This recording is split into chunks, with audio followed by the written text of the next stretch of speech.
Still don't have a quorum. Here comes Ron.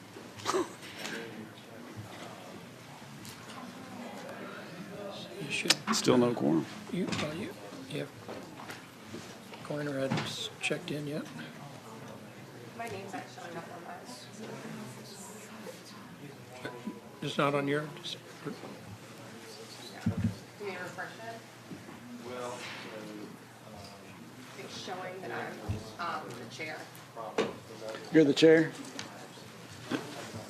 Come get it. Which I'm not. Your headshot looks great, though. Thank you. It's not my headshot.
and you've got the chair here as well. Okay, we have a quorum present. Is Walker participating electronically? I don't know. Is Delegate Walker participating remotely? He's not? Okay. All right, thank you. All right, so we have some administrative functions to take up. First of all, we have 3 bills that the patrons have requested go by for the day. That would be House Bill 19 and House Bill 881 from Delegate Fowler and House Bill 1161 from Delegate McGuire. So moved, Mr. Chairman. All in favor? Aye. Opposed? Those bills will go by for the day. We also have a request that one bill be stricken by the patron. That'll be House Bill 488 from Delegate Freitas. So moved, Mr. Chairman. That's a requirement. All in favor signify by your vote on the machine. Nope. We're going to, yeah. Yeah.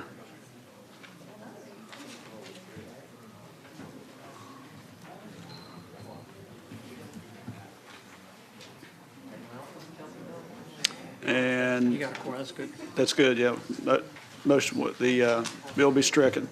Also have a request from Delegate Torian to strike House Bill 817. So moved, Mr. Chairman. Is there a second? Is there a second? All in favor? Vote on the machine.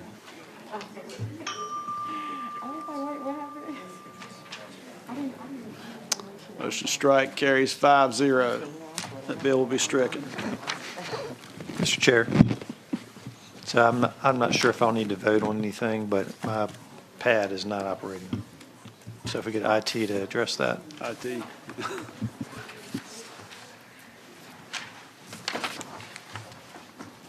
Mr. Chairman. Yes, Delegate Rome. Thank you, Mr. Chairman. Mr. Chairman, could the clerk review for us the bills we have just taken action on, just to check off? I just want to make sure my list is correct. You want to do that? What me to do? You can do it. That's fine. All right, House Bill 19 passed by for the day. House Bill 488 stricken. House Bill 817 stricken. House Bill 881 passed by for the day. House Bill 1161 passed by for the day. Thank you, Mr. Chairman. We also have requests to actually incorporate certain bills on the docket into others. We have a request from Delegate Sewell to roll her bill, House Bill 438, into Delegate Bulliva's House Bill 429. I'll entertain a motion to that. Second. All in favor signify by your vote on the machine, I guess. 429. 438 into 429.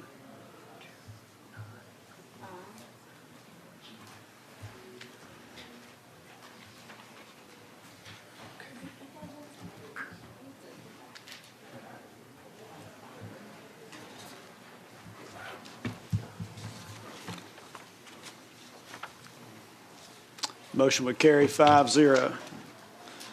Also have a request from Delegate Torian to roll House Bill 816 into House Bill 818. So moved. Is there a second? All in favor signify by your vote on the machine. What are we incorporating into it? House Bill 816 into House Bill 818.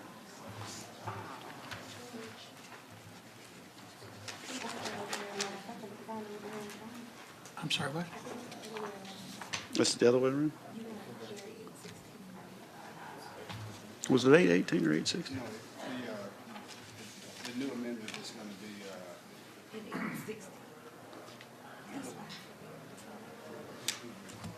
either way, they vote, I mean. Okay, committee will be at ease.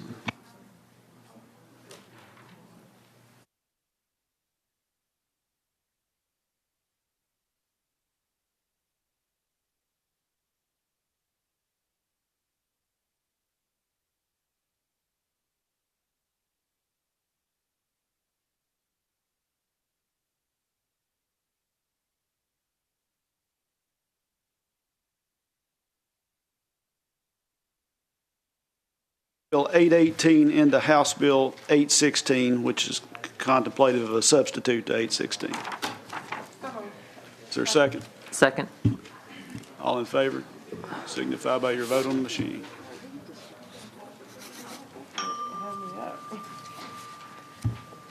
Motion would carry 5-0. So first bill up on the active docket, delegates, let's see. Does it remind you? I don't know which bill you wish to take up. I've got three today, Yes. Mr. Chair. So we'll It's your start pleasure. on HB 964. And thank you, Mr. Chair, and thank you to members of the subcommittee. HB 964 essentially directs state entities who are requesting bids on contracts to always provide a digital option for those submitting bids. And so we already have the EVA system and the e-procurement portal. And so the idea here is what we're trying to do is get agencies to use this existing digital infrastructure to make the procurement process more seamless. And I think this bill is win-win in the sense that, for agencies who are already moving towards this system more frequently and who are trying to attract more bids, having an online option will obviously encourage more bids, especially from small businesses. And for small businesses and for those who want to submit bids, it's the administrative costs, of not having a digital option, having to put together a file and submit that by mail, especially when you're trying to bid on several different contracts, it can really add up. And so, for that reason, I think this is a common sense bill. It doesn't impose us on localities either, and we're not banning non-digital bids. People can still submit a non-digital bid. We're just saying that there should be a digital option. So I hope it would be a pleasure to the committee to report this, and happy to answer questions. And we do have some folks here to testify in favor of it. Delegate Subramaniam, is there a fiscal impact of this bill? I can't seem to get the thing up on my screen. Mr. Chair, there isn't because the systems already exist. Okay. So do we, members have any questions? Delegate Roan. Thank you, Mr. Chairman. Mr. Chairman, I would just ask the patron, on the very last line of the bill, line 92, there's an enactment clause for July 1st, 2023. I just asked if the patron could just speak to why we have the enactment clause for this, or the delayed enactment, I should say. Thank you, Mr. Chair. I tell the delegate that, most all agencies are already doing this, but this is just for in case there's agencies who are not doing it, and to give them time to be able to start conforming to this law. Members have any other members have questions? Is there anyone here to speak in support of the bill?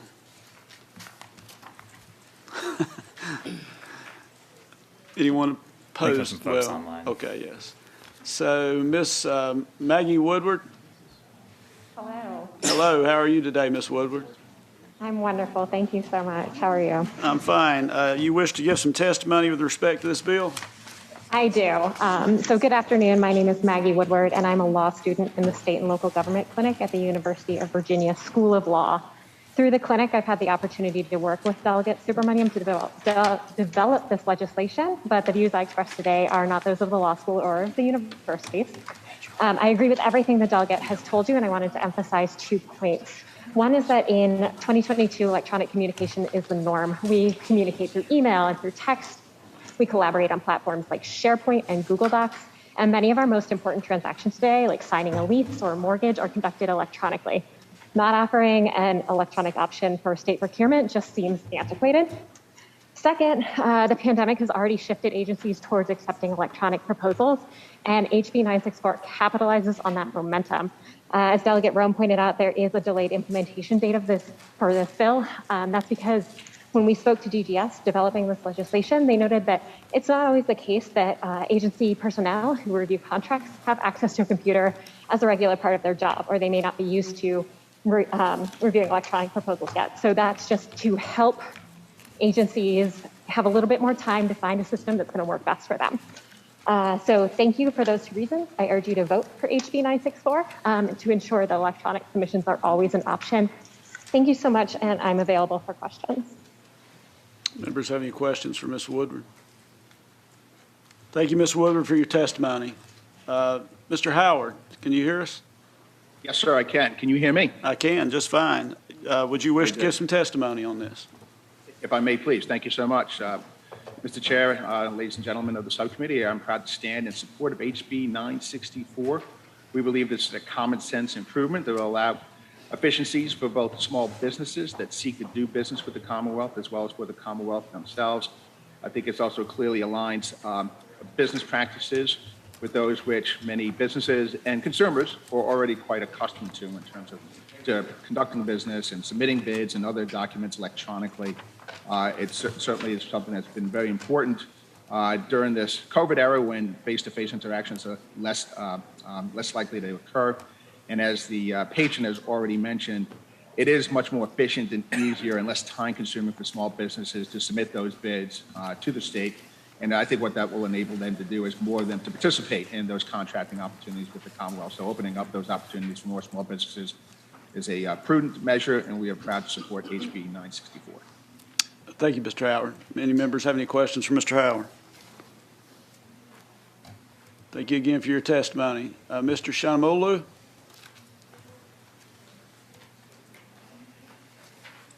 Yes, good afternoon, sir. My name is Sridhar Chanamolu. I'm a small business owner in the state of Virginia. I'm a SWAM certified. I've been doing business with in state of Virginia as well as federal government for almost 18 years.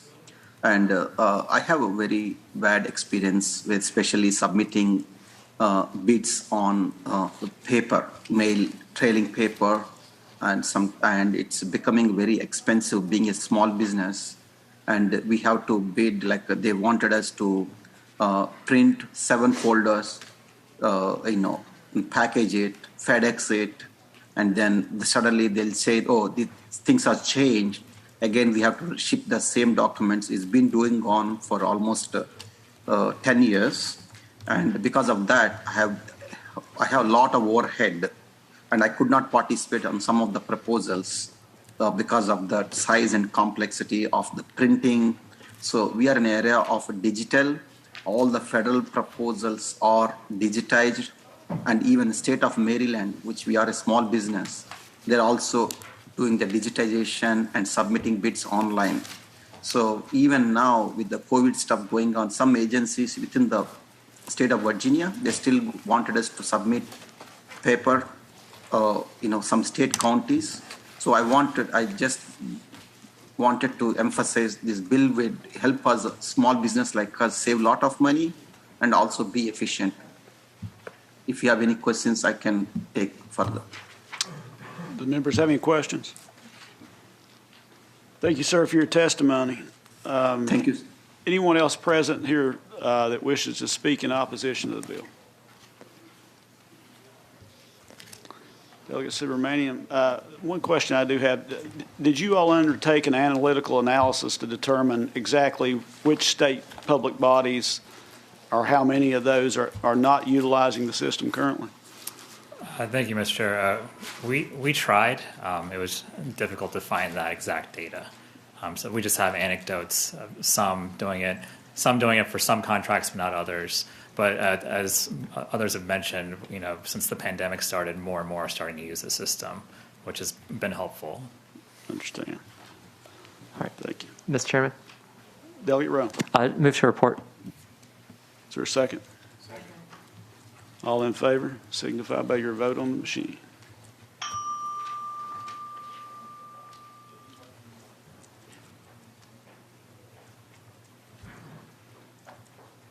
Ayes 6, nays 0.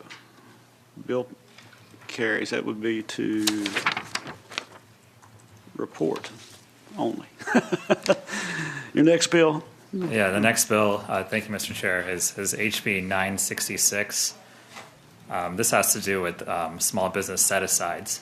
And so I think the subcommittee has seen previous versions of this, but I'll just recap. This is based on Executive Order 35. Essentially, this is asking the agencies to have set-asides of state purchases for small and micro businesses. And so the thresholds are $100,000 for goods and non-professional services and construction, and $80,000 for professional services for small businesses. And it also sets aside, also asks for set-asides of purchases of $10,000 or less for micro businesses. This is something we're already doing under Executive Order 35. We thought this was the simplest way to codify it. There's a substitute that I would like to move, and I'll explain that very shortly. Move the substitute, Mr. Chairman. Motion is second to move the substitute. All in favor? Aye. Opposed? Substitute's before us. Yeah, thank you, Mr. Chair. And the substitute basically puts in a part of Executive Order 35 that we were a little bit torn about if a large business can offer the product at 5% or more less expensive, then the agency can award it to that large business. And part of what we also wanted to do here is we wanted to see if we could collect some data on whether that 5% is basically eating the rule to begin with, and not really leading to any benefit for small businesses and SWAM businesses. And so part of this bill is also now undertaking some data collection on whether this 5% caveat, this 5% rule is the effect it's having. And so really what we're trying to do here is try to give more opportunities for small businesses and SWAM businesses to work with the Commonwealth. And these set-asides are a great way to do it, even though they're a small amount, especially for a big business that does millions of dollars of contracts. For a small business, it makes a big difference. And so I'm happy to answer any questions about this, and I hope we have the pleasure of the committee to report. Any members have any questions? Seeing none. Anyone here physically in support of the bill? Anyone physically here in opposition to the bill? I ask you to come forward.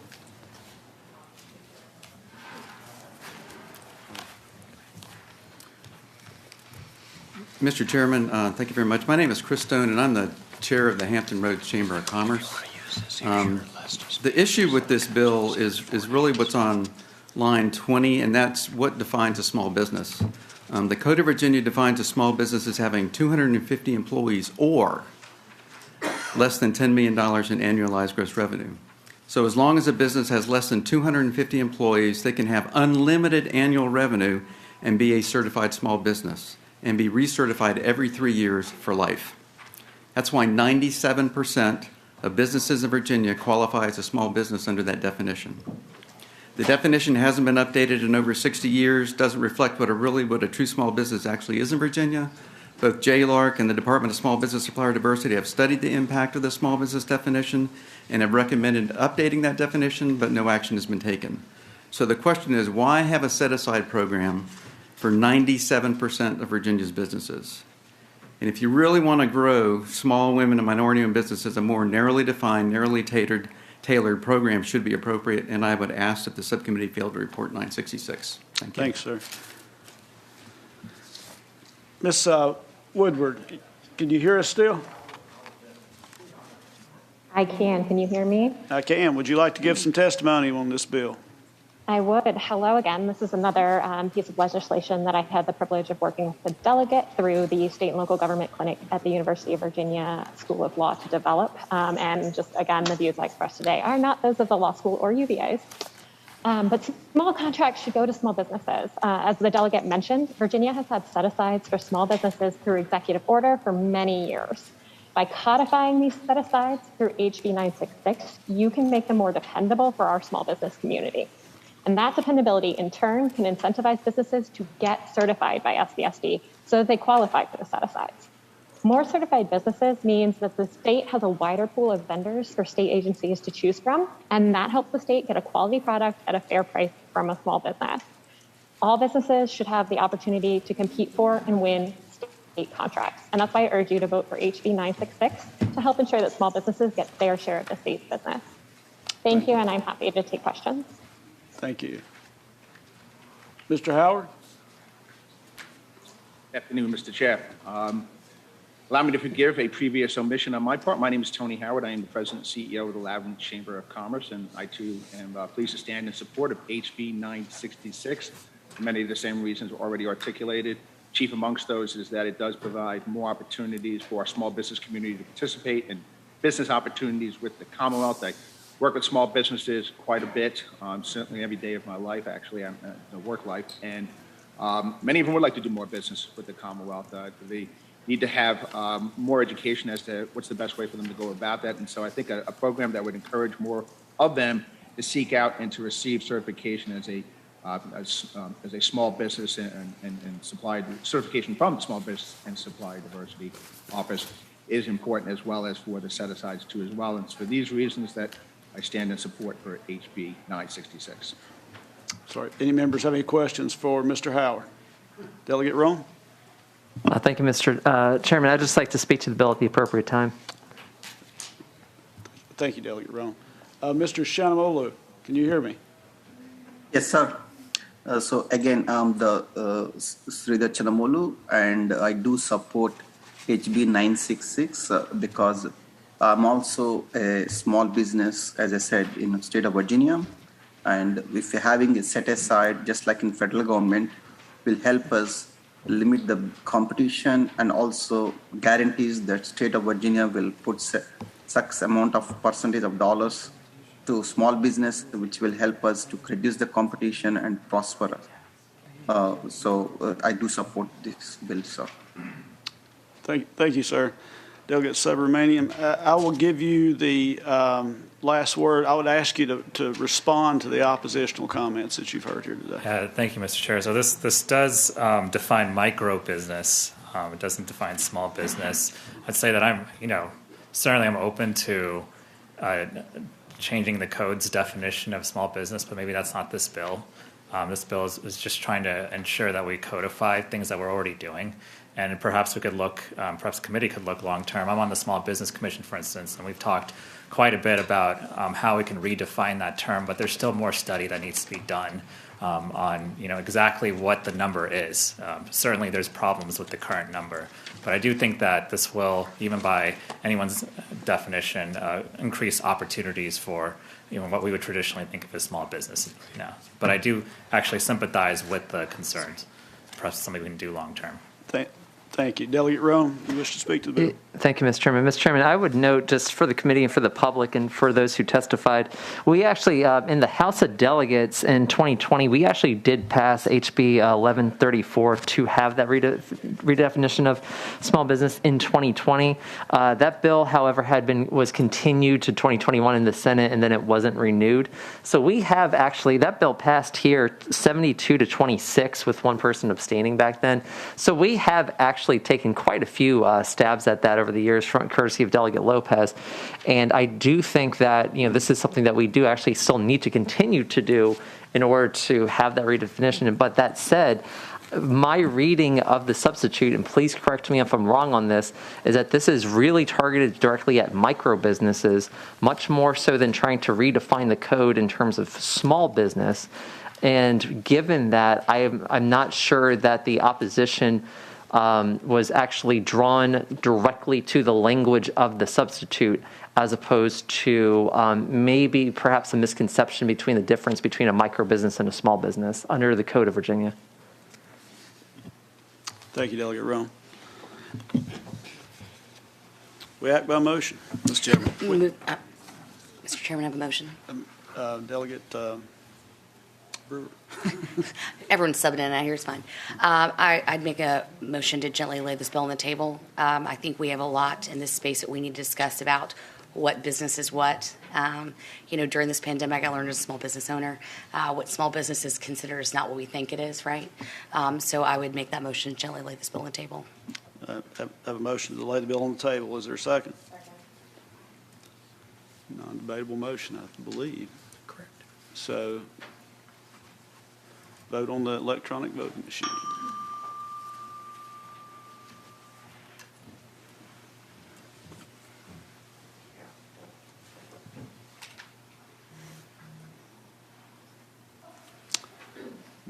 Motion would carry 4-3. The bill will be laid on the table. Thank you, Mr. Chair. The final bill is HB 967. And first, I'll move the amendment. It's a technical amendment. So moved, Mr. Chair. Is there a second? All in favor? Aye. Opposed? Passes 1-0.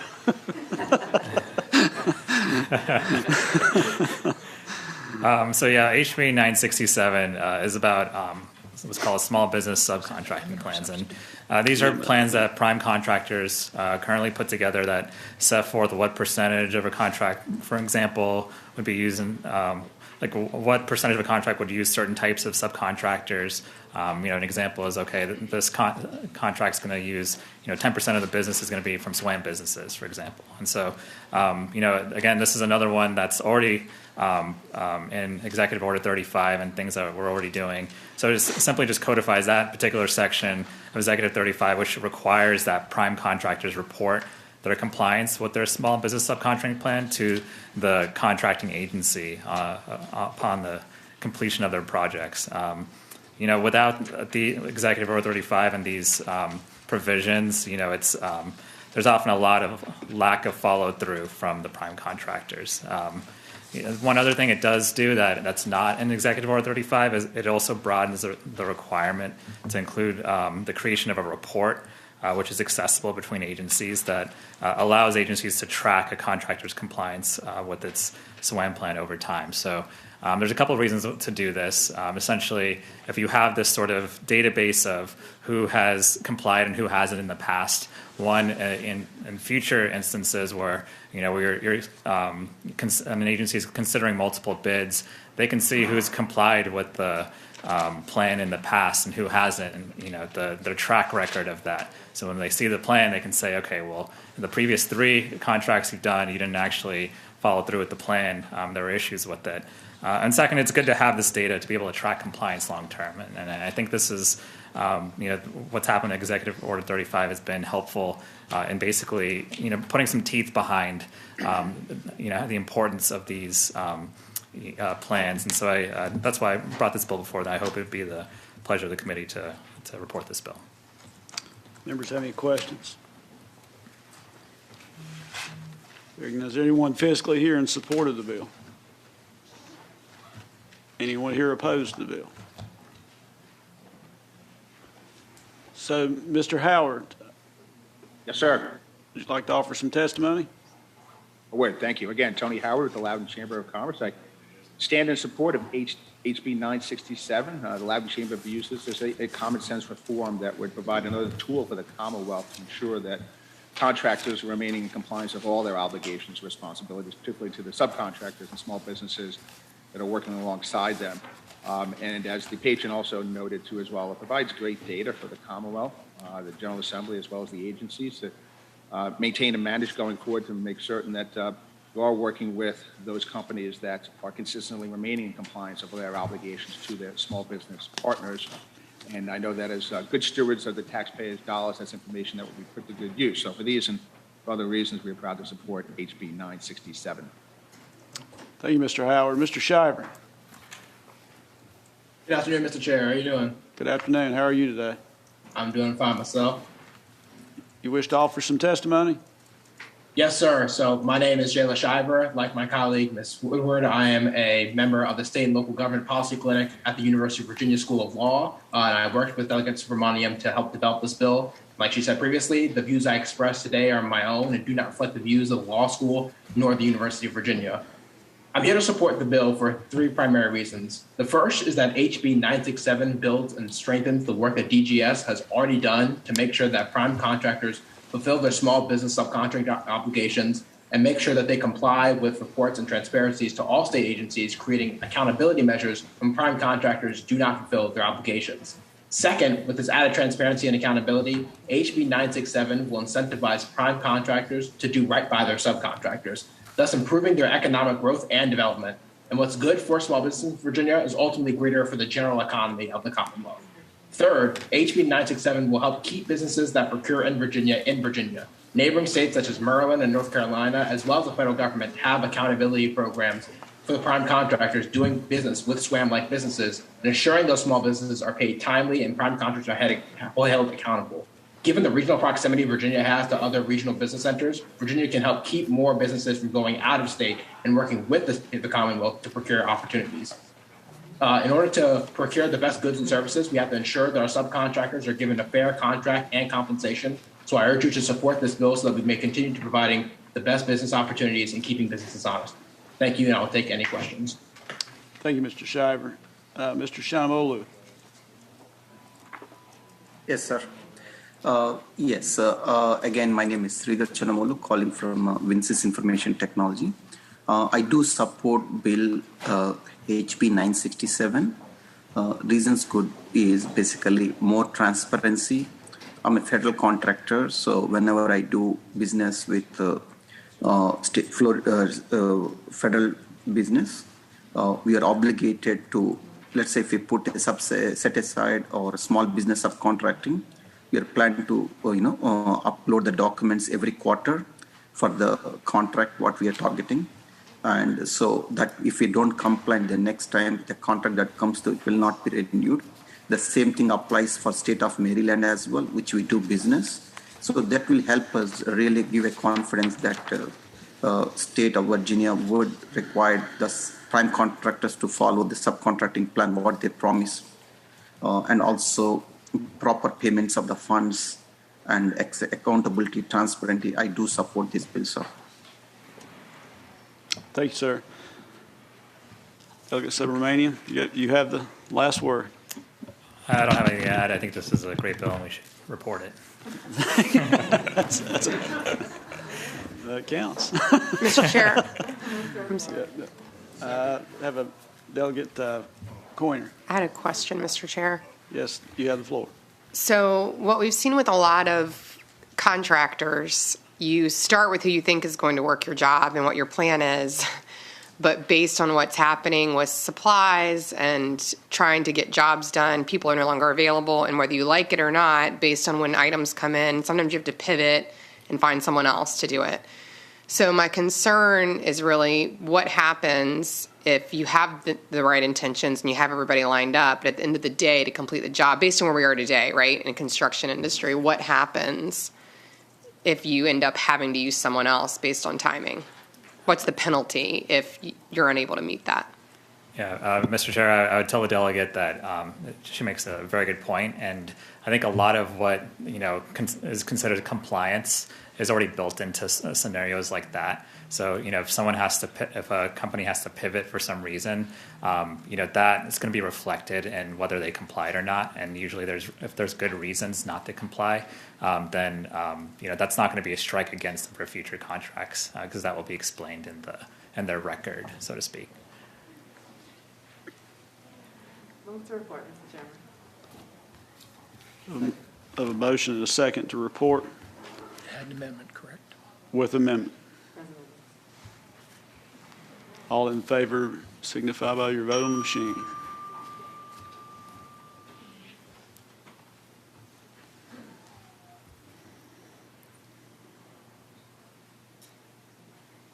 Motion would fail 4-3. Thank you, Delegate. Thank you, Mr. Chair. So, Delegate Bulova.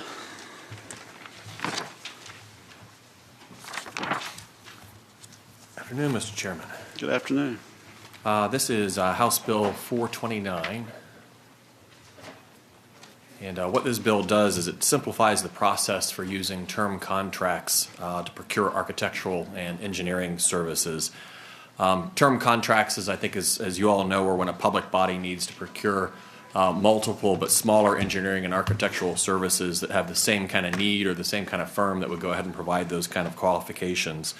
And this is opposed to much larger projects where you'd actually go out and do an individual RFP for those proposals. It's essentially a balancing act, so you want to have efficiencies in the procurement process, but you also want to make sure that you're ensuring that there's competition out there in the engineering and architecture field.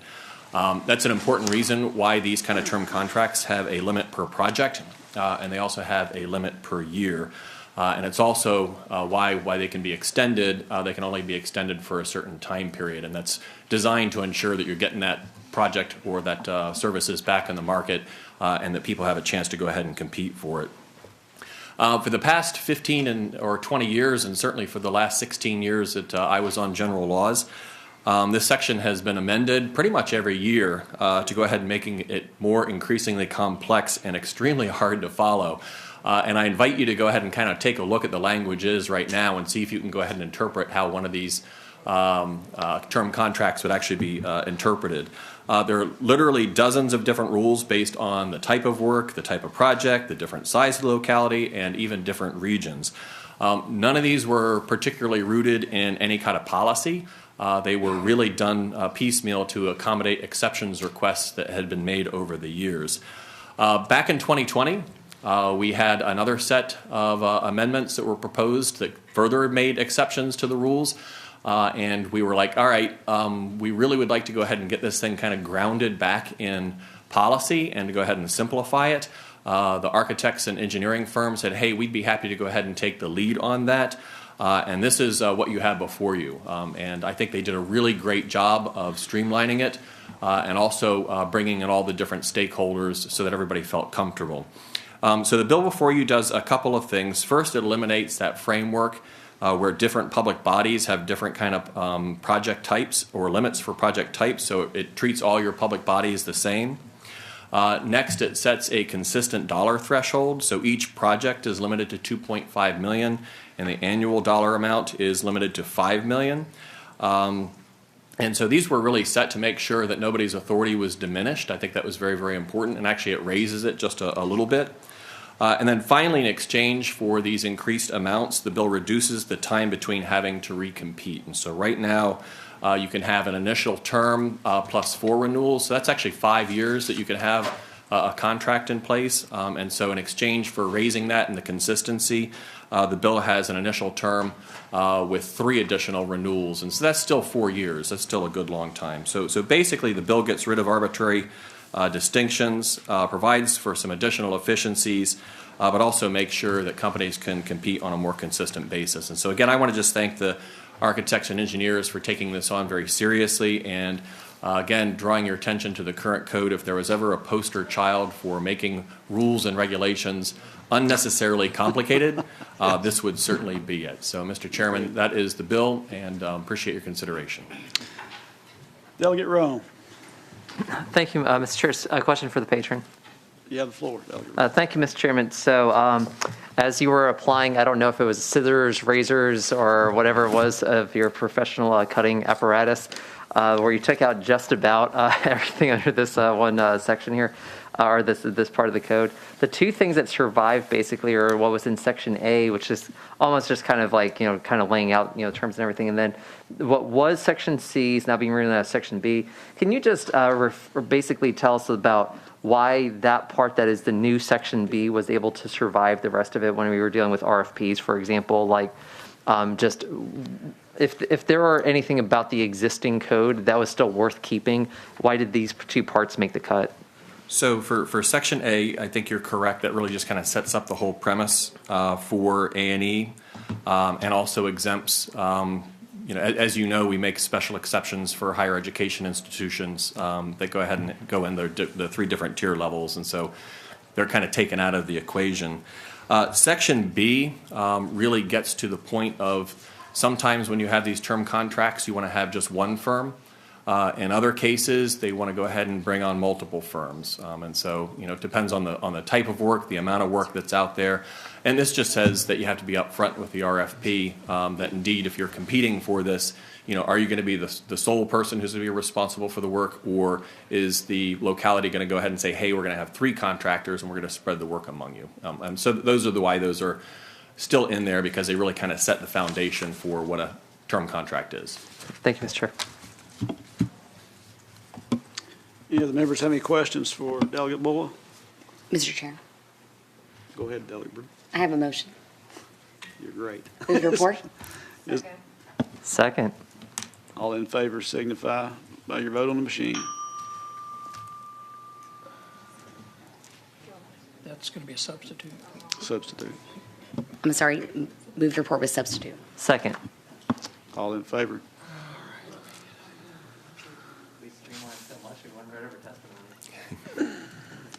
There was no one cheering. Actually, Mr. Chair. Oh, the incorporated. Incorporated. Thank you. Good catch. How much time will you need? 15 minutes. Delegate Bulla, your bill passes 6-0. Looks like you had us at hello. Thank you, Mr. Chair. I appreciate it. Mr. Chairman.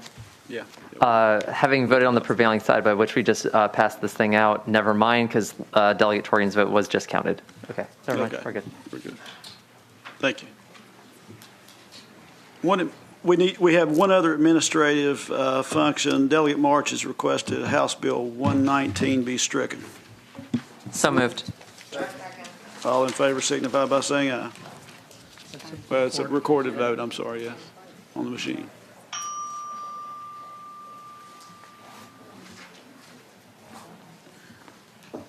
Six zero, motion will carry. Let's see. Who else do we have? Delegate Shen? Oh, I'm sorry. You have seniority, do you not, Delegate Williams-Graves? Do you wish to invoke that seniority on your colleague?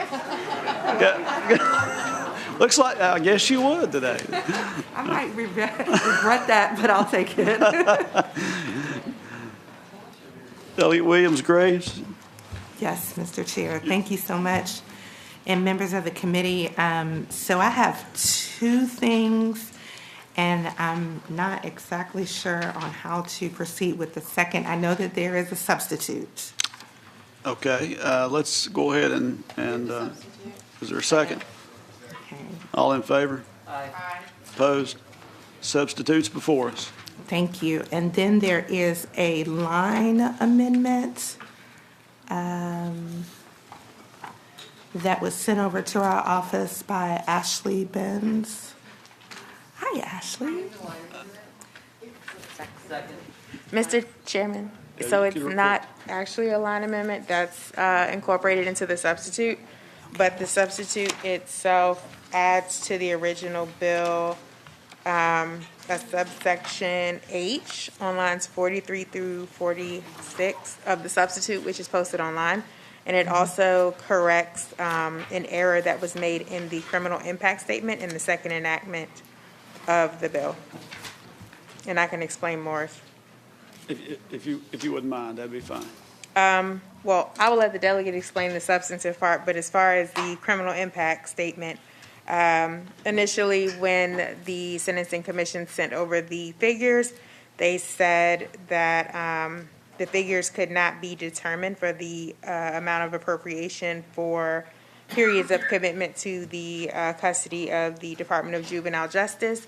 They emailed me back later and said that was an error and that the necessary appropriation is $0.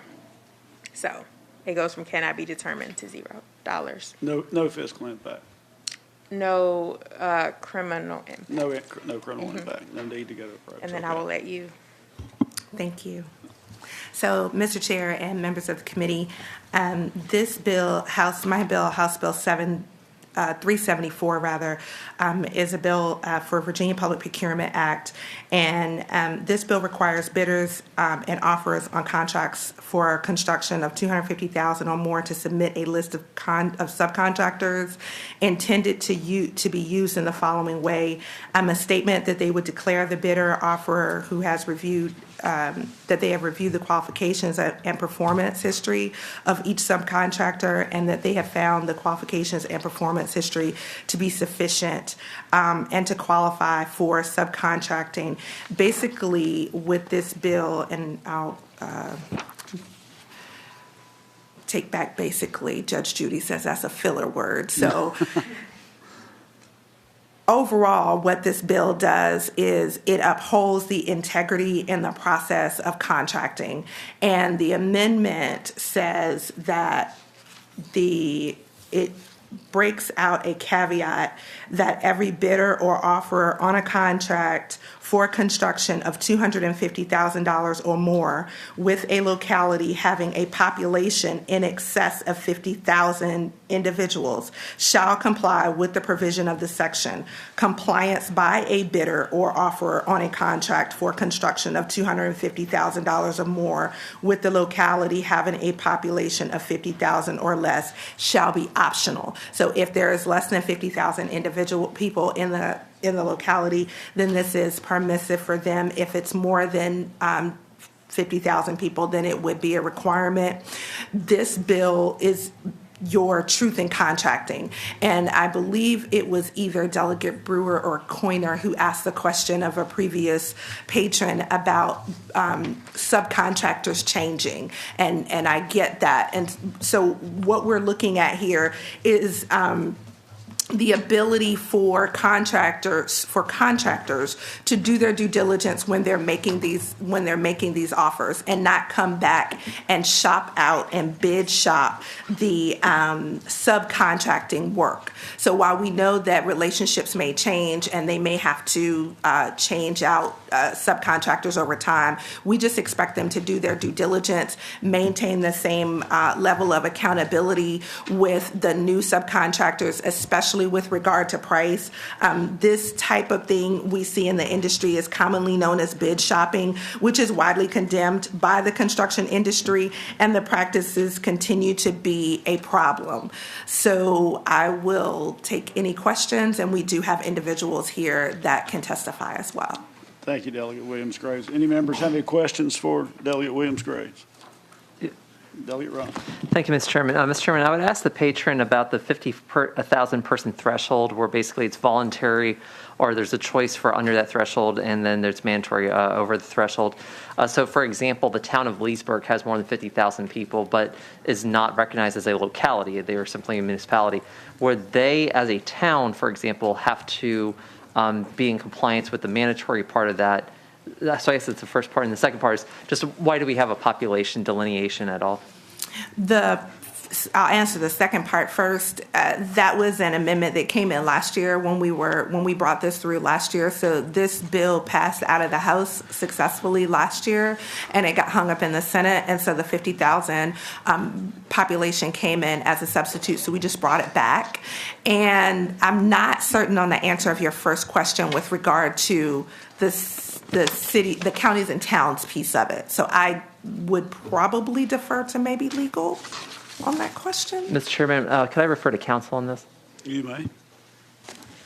Mr. Chairman and Delegate Rome, to your question, locality in the Code of Virginia is meant to encompass any county, city, or town unless stated otherwise.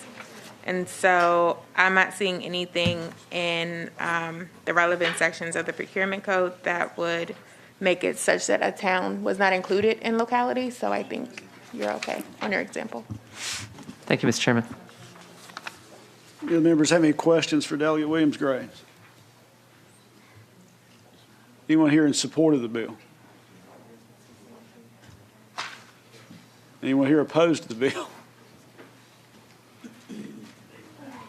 Mr. Chair, I have a motion. Yes. Is there testimony? I think we do have in the We have virtual room several. as well. Mr. Chair, I would move that we pass this bill by for the day. Motion is second to pass by for the day is, all in favor signify by saying aye. Aye. Opposed? Like sign.